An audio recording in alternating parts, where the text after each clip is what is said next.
quicker video today featuring a new product from Estee Lauder that I wanted you to know about, and a really good product that's kind of new, actually reappearing, from Laura Geller today with me, Rebecca. I'm a fashion and beauty editor. You knew that already, but for the new people, I have worked in fashion and beauty for about 25 years, following around makeup artists and fashion designers and writing about them and ghostwriting for them and interviewing them and watching them work. And that has given me what I consider to be enough clout to start Not Fit for Print Beauty here on YouTube, because it's not in print anymore. Now we're digital, and that gives you a little bit of, like I said, a digital beauty magazine to look through every day or so here on YouTube. We are at the tail end of all of these holiday releases, and I think we're all getting a little bit overwhelmed. I know I am, and so you must be as well. And so it's starting to, I've got a few little ones that I want to talk about, and that's what we're doing today. But I also want to kind of just put a request out to my viewers. This won't get a huge viewing audience. These aren't like massive releases, and I'm okay with that because it's allowing me to ask my core viewers your opinion on a few things. As we finish up November and head into December, there's going to be a lot of countdowns and favorite products and etc. What kinds of, and I'm glad I have your ear, like come a little closer here because it's just you and me. We're not going to have a huge viewership here. You guys are going to be my core crowd. What do you want to see countdowns and groupings of, and be specific. Do you want to see the best blush or the best cream blush of 2025? Do you want to see a countdown of the best mascaras, the best marbled products, the best from Hourglass in 2025, the best from, let your imagination be your guide. What sorts of countdowns and such are you looking for? Because I want to start working on those and get those put together for the end of this month and into December. Plus, to let you know that Hand Beauty 101 and I are going to be doing a live with our favorite holiday releases. We're just going to chat with you guys and swatch a few things because she and I bought different shades from all these big releases. So that's coming up too. Okay, let's go ahead and get into this now because these are two good products. I don't have any blush or any highlight on right now so that we can do this together. And I've got some bigger PR hauls coming up again as well. So we're going to be cleaning up a lot of loose ends in the next few weeks. I hope you join me for it here on Instagram, on TikTok, Threads, we're on Facebook. And don't forget, you can join our membership right here on YouTube. We have weekly lives every Friday, and we'd sure love to see you there. Okay, first, let's start with this Estee Lauder product. This is a $32 blush. What is it? It's the Estee Lauder Futurist Blushmaker Dewy Cheek Tint Liquid Blush. You could see me looking down. I had to read that because I would not have remembered all that. I bought the shade Stolen Glance, which we're going to see outside in the warm California sunshine in just a moment. But it does come in 5 other shades for a total of 6. It is described as a water cream blush with a second skin sheen. And the question, of course, that you guys will have is, but does it last? And I will wear test it and report back. I know that whenever we have any sort of liquid or cream blush, they're beautiful. But are they beautiful in 10 minutes and are they beautiful in 8 hours is the question. Then I mentioned Laura Geller is reintroducing a product. This was a famous one for her. This is $28 and it is her highlighter, but it's not the one that you're seeing everywhere else. Right now, I think it might just be on her site. But this is the Baked Gelato Swirl Illuminator, and it comes in just right now one shade called Gilded Honey. It's about $28, but her site is kind of hard to navigate. It goes back and forth with a lot of different prices, so I think it's on sale there. But this is a handmade in Italy, baked on a stone, no corners were cut, and this was brought back. This was a favorite from long ago with Laura Geller. Look how pretty it is when you zoom in on it. But she brought it back and it's doing really well. It's a really fun, kind of slightly warmer gold that's not too much. I really think it's a winner.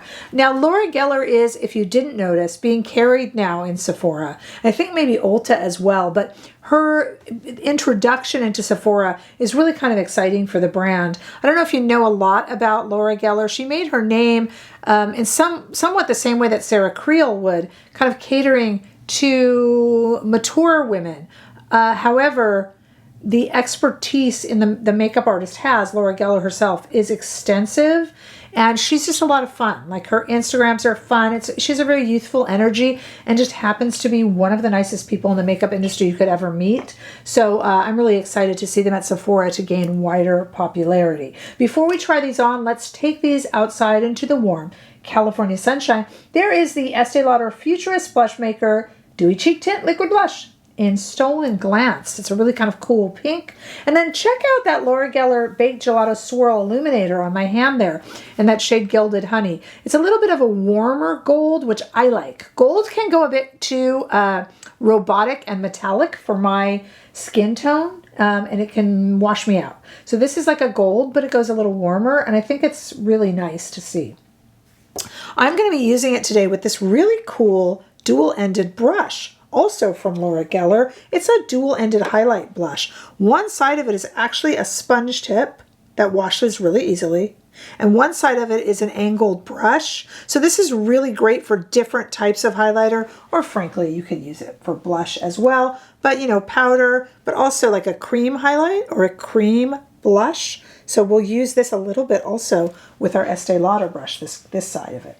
Although you can also use your fingers with it. All right, let's see how Stolen Glance, one of 6 shades in the Estee Lauder, looks on me. And I will try to overdo it a bit too, but I'm going to start just by putting a few drops. You don't have to put it directly on your cheek. I'm just going to use my hands to blend. So this is going to blend out. Definitely a water cream. How can I tell? Because it's cooling. And they want a second skin sheen. Okay, so it's going to take a lot more than that. Let me just put a little more here. I don't do dots on both cheeks really, because these, sometimes you got to move fast with these. Although this being the water kind of formula, I actually think I probably could. I don't think it would sink in. But let's go ahead, and we're going to need to put a lot more on, and we will employ the sponge side of this Laura Geller brush, so I don't get my hands even dirtier. I'll wash them, but you know. That's now building. You know, I can tell, I'm going to do a wear test, but I can tell this won't go too far in terms of fading because it's really blending in with the skin, which is nice. This product, again, to refresh your memory, is $32. I think Estee Lauder is making some really interesting products. There feels like there's 2 different kind of wings to Estee Lauder. The stuff that they're doing for their longtime fans, and then stuff they're doing to kind of revitalize and keep the brand alive and interesting. And I applaud them for that. I feel like Lancome does that as well. You know, they have an audience that they do have to cater to, but they also want to cultivate some of the younger buyers. Lancome might do that a little more than Estee Lauder, but I kind of think they both do. All right, we are building this up here, and let me tell you, it takes a lot of building. I'm now, as you see, just kind of going to town with it. But it's pretty. That got away from me a little bit because I'm trying to really exaggerate it so that you could see it on camera. So it's kind of getting into my hairline and stuff there. Oops. I got impatient. And maybe some of the darker shades would show quicker. So one of the things I'm seeing is it definitely becomes part of the skin, and it's a very beautiful flush. But, you know, be careful on the color you choose. I can see the comments already. Rebecca, I don't see that on your skin. I see what you guys are going to say. I mean, look at this. I am going to town, you guys. And I'm going to town so much because I am getting a little bit frustrated. You know, I'm going, my audience is going to get bored of this blending and over blending. But the minute I over blend, it's kind of gone. Now we're starting to see it. I've used half a tube. So the, I haven't, I'm obviously using hyperbole there, but look at this. I mean, I'm really going crazy, and I'm trying to just pat it in, not even rub it, so that it doesn't kind of go away. Now we're really getting some. And I'll tell you, now that we're seeing it, it's probably just the shade. I probably need a darker shade, right? But now that we're seeing it, it is building quite nicely, and it is very pretty on the skin. And it is definitely a natural flush. I will put down here on the screen, I won't have time to film a little later today, but I'll put down here on the screen how it did and how long it lasted, because I know you guys will be curious about that. So look for that right beneath me if you're just playing the audio here. I know a lot of you guys will kind of do laundry and set the phone over to listen and look a little bit. So you'll have to come back to the screen to look for that. So now as I'm getting it built up, probably because of the shade I chose, and I'm just tapping and patting. I've got a little uneven now. It's a little uneven, but you're starting to see it. And it's getting away from me a bit because I'm getting impatient. So it's getting into this area and this area a little too much. I just want you to be able to see the color. So choose your shade carefully and obviously also base it on whatever it is I tell you how long this lasts. But the sheen is very pretty now that I've built it up. All right, I really want to show you this Laura Geller product. Even if you're not usually a Laura Geller fan, there's a lot of brands out there that can have these kind of one product that will really introduce you to the brand. And I think this is a really interesting gold, as you saw in the swatches outside. So let me show you it here applied. And I'm applying it with her brush, but you could also apply it with your fingers. Look at that, really nice. It's really, obviously has a sparkle to it, but not glittery and not foiled either. Some highlighters, when you apply them, what I mean by foiled is they almost look like you put a foil strip. This one is definitely looking like a pretty highlighter. It's not becoming a foiled strip, and it's a great gold for those of you who like gold but don't like when the foiled gold can go a bit white hot gold. Maybe I'm just speaking for myself there, but it can get almost too cool, and on my skin tone I don't think that's pretty anymore. So this is a really nice, like it almost wants to go copper. It's really pretty. This reminds me of like the Victoria Beckham Beauty shade in the eyeliner. Is it the copper shade? And the Sweed Golden Beetle eyeliner shade, which I'm actually wearing right now. It's like gold, but it has those hints of kind of coppery browns that kind of grounds it a bit.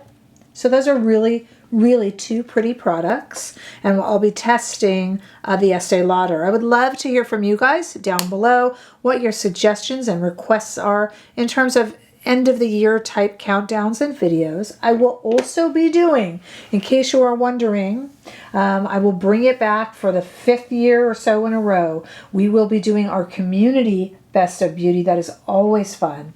I'll put that out in December, and then I publish the results in the end of December. And those are your favorite items for the year. So beauty items that you've used this year, not just that were released this year, but that you've used this year. That's always really fun at the end of the year. And we're getting thousands upon thousands of submissions nowadays. So it makes it even more fun. And I feel like it's like a little mini market research thing. I feel like brands should watch this because it really starts saying what brands you're sick of and what brands you're loving. And I find it so interesting just for my edification every year. So that's coming up soon too. Plus your suggestions on what roundups and rankings and such you need from me. I want to hear all that. Also, I'll be in the comments meeting you there to talk about these products. They will be listed down below for sale, and where I can, and I hope with these two I can, up here in YouTube shopping, which is so convenient. That's coming to more countries and people are really enjoying it. So look for that as well. I will chat with you in the comments and catch up with you, of course, in the next video. Bye-bye.